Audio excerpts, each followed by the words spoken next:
The Priest Chapter 1.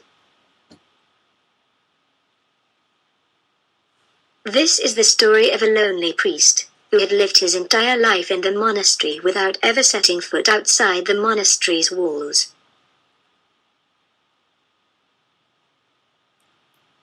Our story begins on a dark, misty morning in the valleys of Ibalga. A young traveler had been sent by his father to travel far to the east to the forbidden monastery of Dimphilia, to find the high priest Dmitri von Peedoheim, who had devoted his life to protect the sacred scrolls of the fearsome crusades, led by the evil High Lord Chris Borelius V.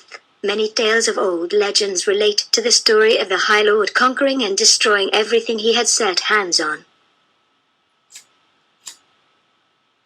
But the legends say that one day a brave young man would stand up and fight against the darkness that has let itself down upon the kingdoms. It is not certain what or who the legends speak of, but one thing is certain: only one brave soul can stand up and destroy Borelius V and save the kingdoms from eternal darkness. The mark of Peedo marks us all.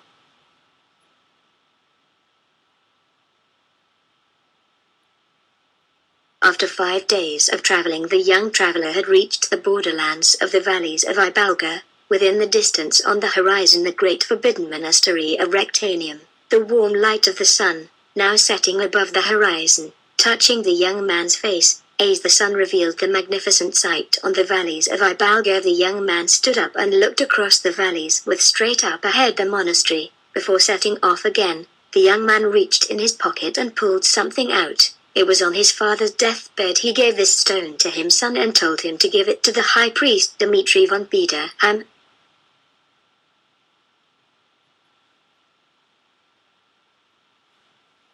The stone itself did not have much value, but to be put in the right or wrong hands it could mean the entire fate of the kingdoms. Runes and hieroglyphs inscribed on the ancient long and hard stone gave it a magnificent look to behold. The history of the stone went far back to ancient times when civilization was young and fragile. It had been crafted by a very skillful runesmith, Robin Argelos Mabidius. The stone was crafted to unite kingdoms and purge all evil that would one day may take over.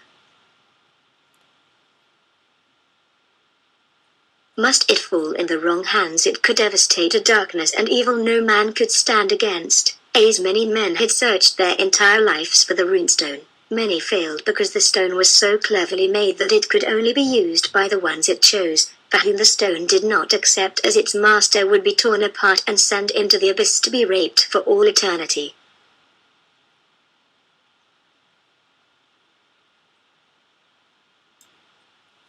The young man remembered when his father told him this story and would protect the runestone with his life, even if it meant death and agonizing rape fests by monks. So his journey continued, and after 2 nights of traveling he stood before the walls of the monastery only to behold the glorious sight of it. A giant bell hung above the gates, with a thick rope attached to it and a paper on it which said, "Pull me hard and long and stick me in places you have never thought of before."